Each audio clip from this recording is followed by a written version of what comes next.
Bonjour my friends, I'm Frankie and welcome to Club Foodie. As I mentioned a few times, I love experimenting, trying new ingredients and styles of food.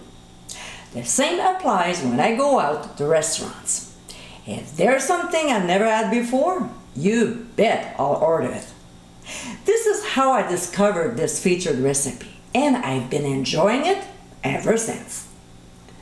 In today's episode, I'll show you how to make my steak tartare. This dish is incredibly flavorful and a great appetizer to serve. Now, the key to success for this recipe is to use strictly fresh ingredients, including eggs, to minimize the risk of food-borne illness. So my friends, let's get cooking.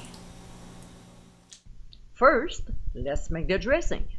In a small bowl, we'll add grapeseed oil or other flavorless oil, a heaping tablespoon of Dijon mustard, chopped capers that were rinsed and drained, a little bit of cognac, Worcestershire sauce, some hot sauce, ground sea salt, and freshly ground black pepper.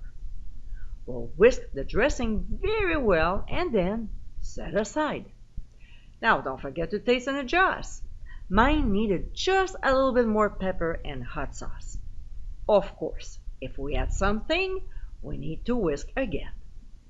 Alright, so here's my beef tenderloin that I put in the freezer for 30 to 40 minutes. By doing that, it makes the task easier when we cut it into small pieces, especially if you prefer your tartare cut. I prefer to grind mine, but even grinding it, we still have to cut in pieces. Also, we can remove some connective tissues or fat. There's any. If you like yours ground, here's an important tip. Always put your grinder tools you'll be using in the fridge for an hour, so when it's time to grind your meat, everything is cold and it won't warm up the meat during the process. Now, for the grinding plate, it's best to use a coarse one. You still want some texture to the tartare. So we'll process until the beef is all ground. When it's done, we'll add an egg yolk, finely chopped shallots, minced cornichons, and fresh chopped parsley. Now we'll pour in about 2/3 of the dressing.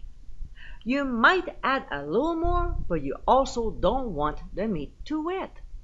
So we'll stir the ingredients until they are very well blended. If you want to enjoy it right away, go ahead, but I prefer to chill it for 30 to 60 minutes so the flavors have time to develop. When it's ready, we'll place the meat in a round mold and serve it with a little side of Dijon mustard, a couple cornichons, along with crostinis. And my friends, this is our steak tartare. This elegant dish is full of flavor and it's so easy to make.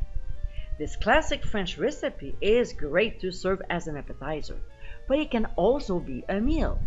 So surprise everyone at your next dinner party with this tasty recipe.